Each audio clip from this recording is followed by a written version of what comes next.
Alright, on my way back to the truck here, and after finding that musket ball, got a signal, and you can see it wasn't very deep. All I had to use was a hand tool. Welcome back to Dixieland History. So we're back out here in the field trying to get it done before, or get some more in anyhow, before they start planting out here. Out here we're in between the two plantations. A couple videos back where you saw where I dug up a Colonial silver ring that was broken, but sterling silver ring. Like I said, I got one plantation right here behind me through the woods, and the other plantation down here where Sherman himself stayed. So hopefully we'll find some Colonial stuff, maybe some Civil War stuff, never know. But you know, let's find out what we can get out of this dirt today and hopefully make a good show for you. So we'll see you on the first hole.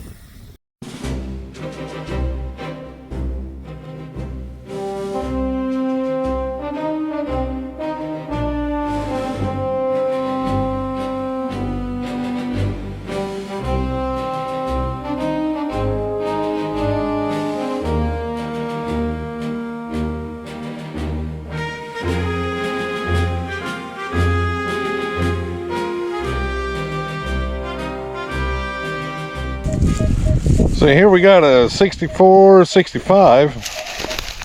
Now today I'm running the, I just this morning put in the 4.1 program. Now I do not have the, you can tell we have not had any rain here in a while. I do not have the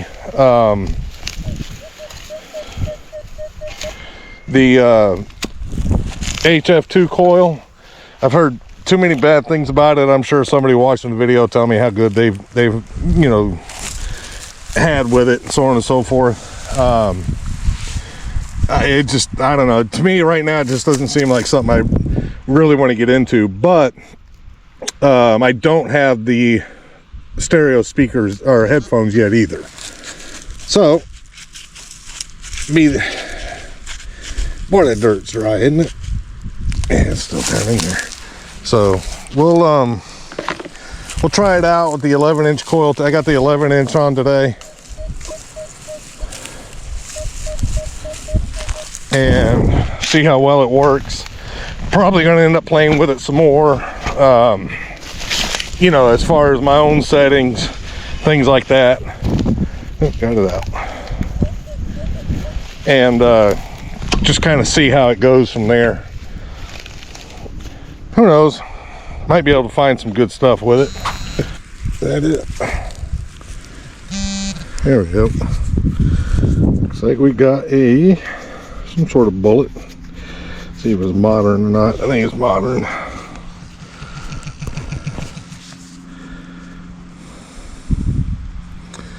Yeah, it's modern. Well, first target with the 4.1 program. Modern bullet. So I got it out, and it's my second target of the day, and turned out to be a really good one too. Watch this. Yeah, I hit it from you. Look at that. That with shank intact. A nice beautiful dandy button. Got a great patina on it, but I don't see a design on it or anything. But let me get the more detailed camera out, and we'll get some sunlight on it, and get a real light brush, and see if we can't get something off of it. Be right back. Okay, we're back with the detail camera, and I cleaned it up best I could, you know, out here. I let it dry up a little bit, hit it with a brush, but I don't see anything on it. But it's size of a quarter, so I mean, it's a good size little dandy button here. Let's take a look at it. And there she is. Again, we're getting what sunlight we got today. It's kind of overcast, but the sun does peek out from time to time. But yeah, nice little dandy button with a stand-up shank on it. How about that? So swinging back over the hole where I just had the dandy button, I barely caught it, but I did catch another signal right next to where the dandy button was. And check this out. I ain't cleaned it yet. It's dried off already, because you can see just how dry this dirt is. Little cuff button, also with the shank intact. How about that? So I got a dandy and a cuff right here, side by side. That's pretty neat. Obviously, I'm gonna hit this area real hard to see if there's any more. There you go. Little tiny cuff button. And I don't see anything on it either. Just plain old little cuff button. But still cool to find. Hey y'all, a little quick break in the action. So I wanted to get on here and let you guys know that now I'm making my own music. The music is based off of the Civil War. Now it will concentrate more on the Confederacy side, but it is still based off of actual facts of the Civil War, singing or telling the stories of battle sites, of soldiers within the war, key figures that were involved in the war, including soldiers maybe sitting in a trench and thinking about their loved ones back home. So hopefully you'll go check it out. I'm on Spotify, YouTube Music, iHeart, etc. Most of your music platforms, and it's all for free. You'll find it under the name Dixie Sun. So I really hope you go check it out. Let me know what you think. It's kind of a country rock, country, and outlaw country all mixed into one. So it's got a lot of upbeat to it, but then there are some sad songs. So I do have I believe it's 8 songs now posted up on Spotify and the rest of the music platforms. Hopefully you'll go check it out. And if you definitely like it, I've got a lot more I can be putting out there too. So let me know what you think in the comments, or on the other platforms, wherever you find me at DixieLand History. Let me know what you think of Dixie Sun. Sparks fly high through the smoking fire, they carve their way, driving back the Union that day with wheelers men beside them in the fight. They turn the tide with fearless might. Oh, the ground shook hard beneath their stride when the Confederate cavalry and gray rode side by side. All right, I see the target. It's down here, down here in this hard. It took me a minute to get down here, I ain't gonna lie. But there's a target right there.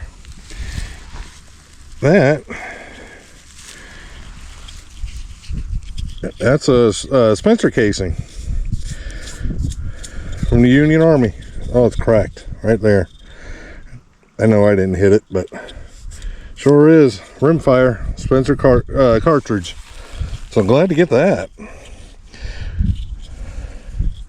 But it is cracked. Huh. That's pretty cool. Like I said, I wasn't expecting it. Man, I gotta be real careful with that. Look at that. It's probably just dry dirt that cracked it. You know how the moisture of the dirt constantly moving it back and forth. So like I said, we are in a drought here in South Carolina. We got a fire ban for at least a month or better. But yeah, there you go. Nice Civil War Spencer cartridge. Glad to get that.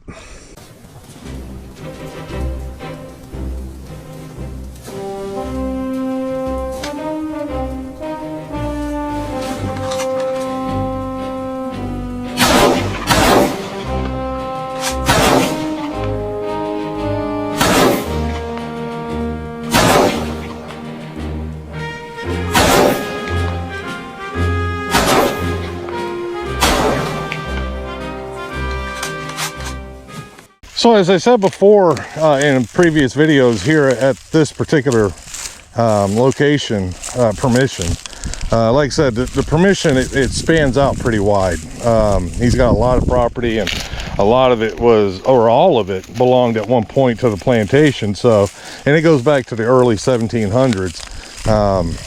And then of course, like I told you before, where Sherman's troops did come through here and stayed for 3 days, and including a small skirmish with local rebels in the area.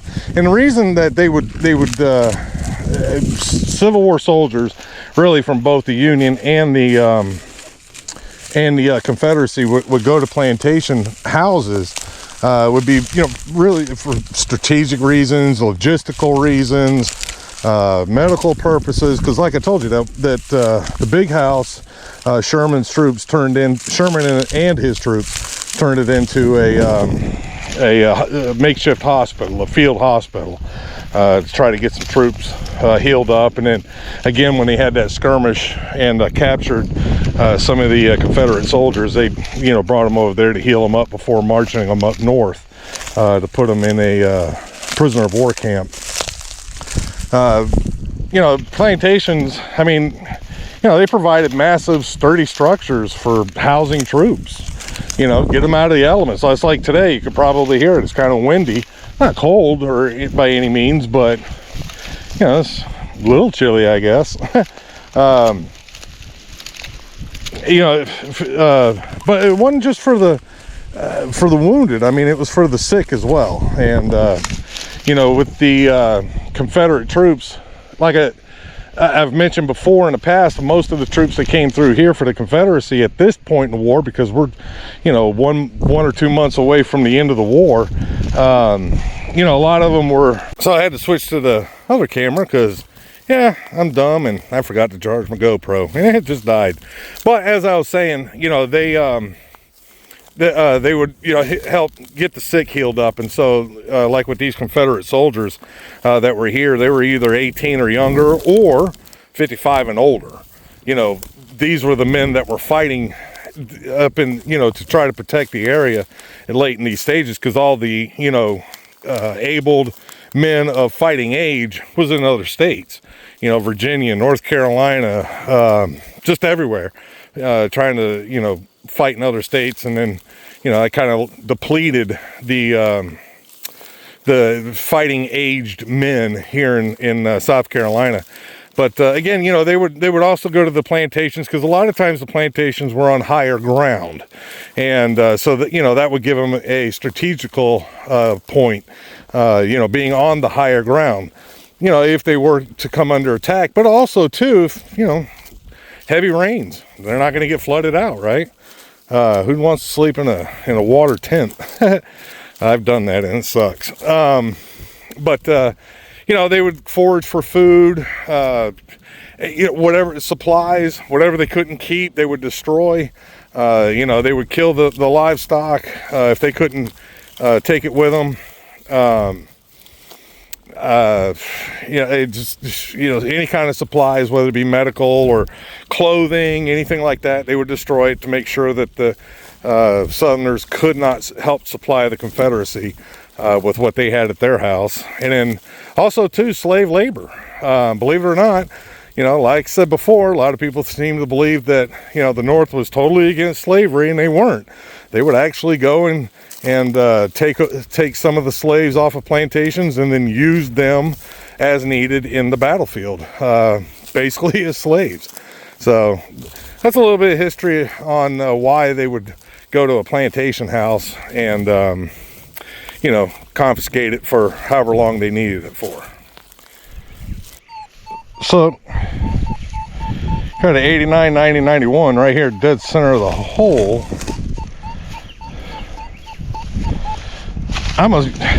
If you haven't noticed yet, today I'm using the MI6 pinpointer and not my Garrett Carrot.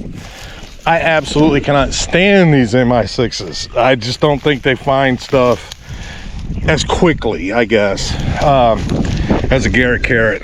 But my buddy Cliff, he swears by him. I thought, well, I'm gonna bring it out here.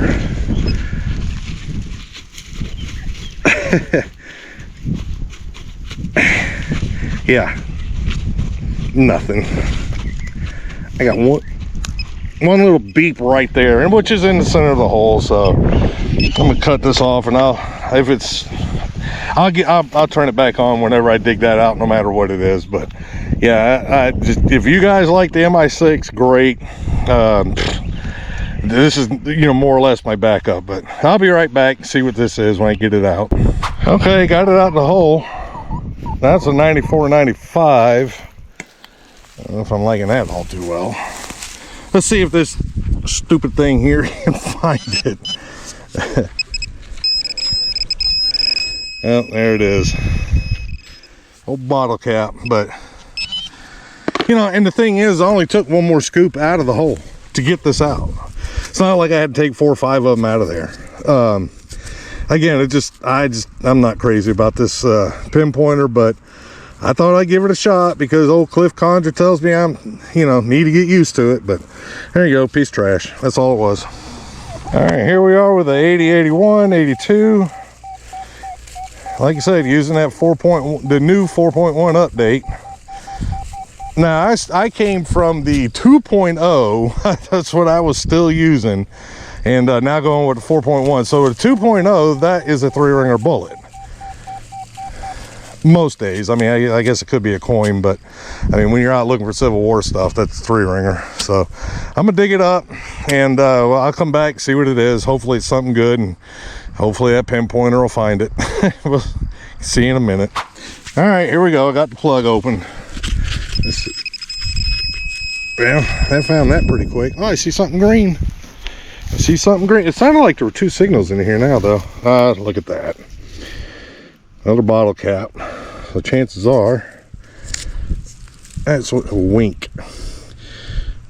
Oh no, it's Canada Dry. Anyway, bottle cap. Let's see what was there something else in here? Yep. Probably more of that bottle cap. Oh, where's the little hand tool here? Lost my hand tool up at DIV on the last day of all things too. But so I got to use my backup until my new one comes in.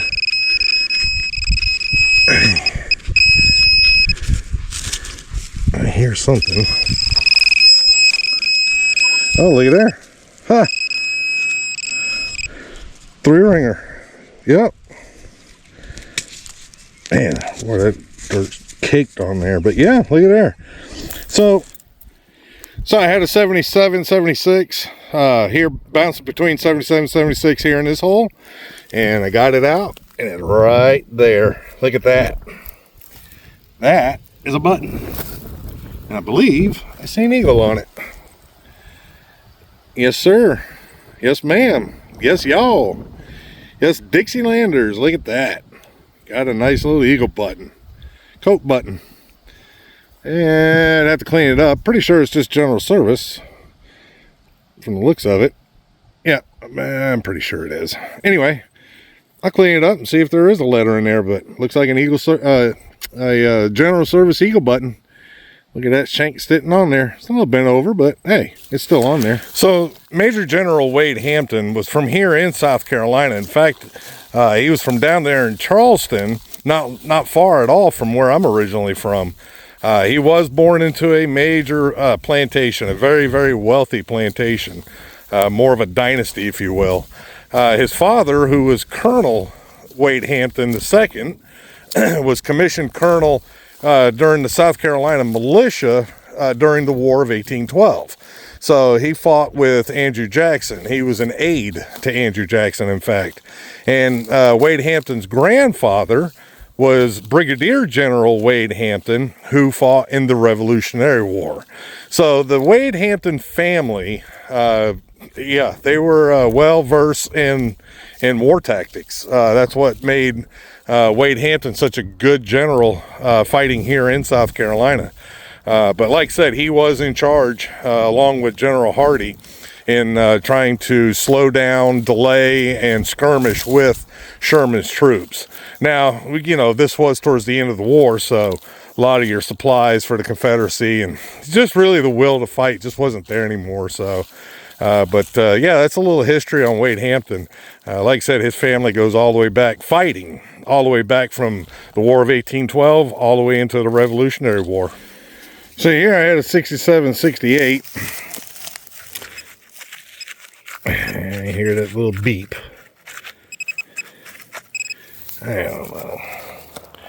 Like I said, this thing ain't, I guess still in the hole. I'm definitely going back to using the Garrett Carrot.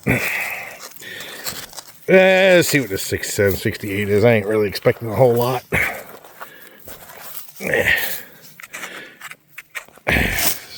Stinks whenever my GoPro went dead on me. I think I got it out. Oh, I saw something green right there. What is that? Rivet. I don't know what kind of rivet. Pants. Could be something for the pants. Oop. Guess it'd be good if I zoomed in, huh? Or not zoomed in, but got it focused. Could be for pants, you know, knapsack, could be anything, but there you go, a little rivet. Couldn't tell you if it's Civil War or Colonial, but hey, I'm gonna keep it because it's old. Well, I got an 88. Oh, and it was loud. And there it is. Looks like possibly a coin stuck in the dry dirt. And get it to focus. Let's see.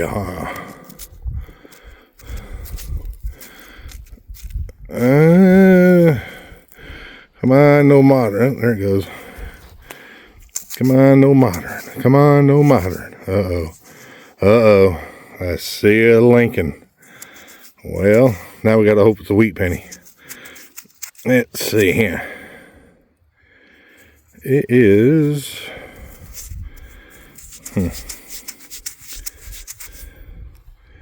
It is... Let me take my glasses off here, sunglasses. Don't really need them now anyway. Oh, I see the 1 cent.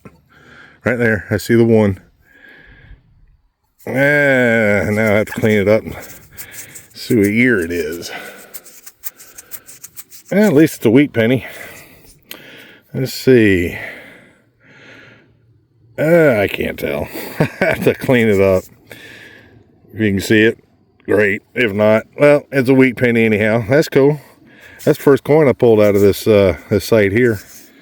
I got a 72, 73 here in this hole.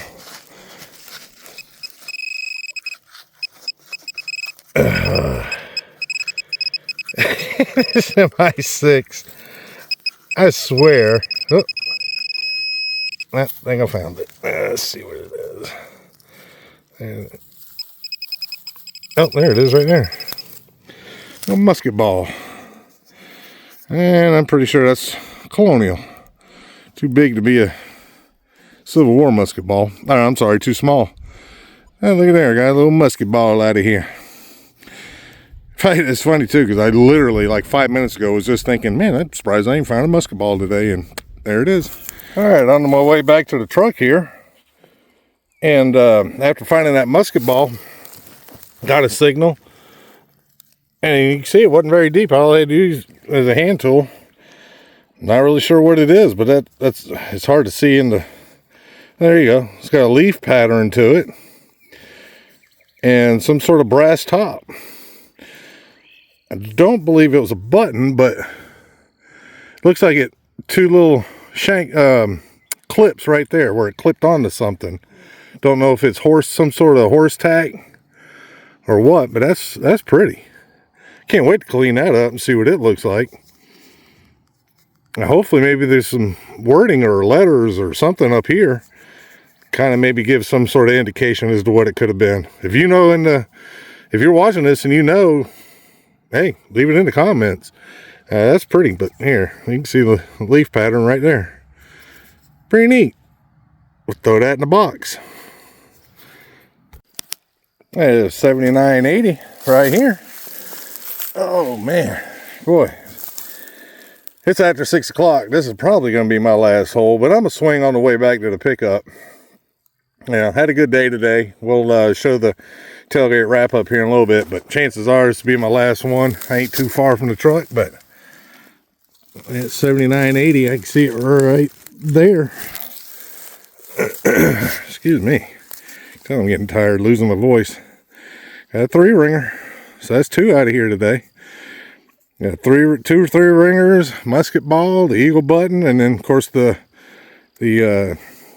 other stuff, the Colonial. So good little mixture today. And then also the wheat cent, or yeah, the wheat penny. I actually ended up with 2 of them. I didn't film the other one. 2 wheat pennies, and then the the condom metal condom wrapper from the early 1900s. So yeah, got a good mixture of a bunch of stuff today. 1900s, 1800s, and 1700s. How about that? Always good to have a site like that, isn't it? Okay, we're here at the tailgate. Going to do a tailgate wrap up.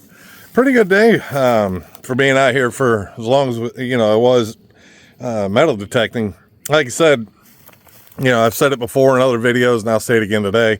This is a location that's in between two old plantation houses.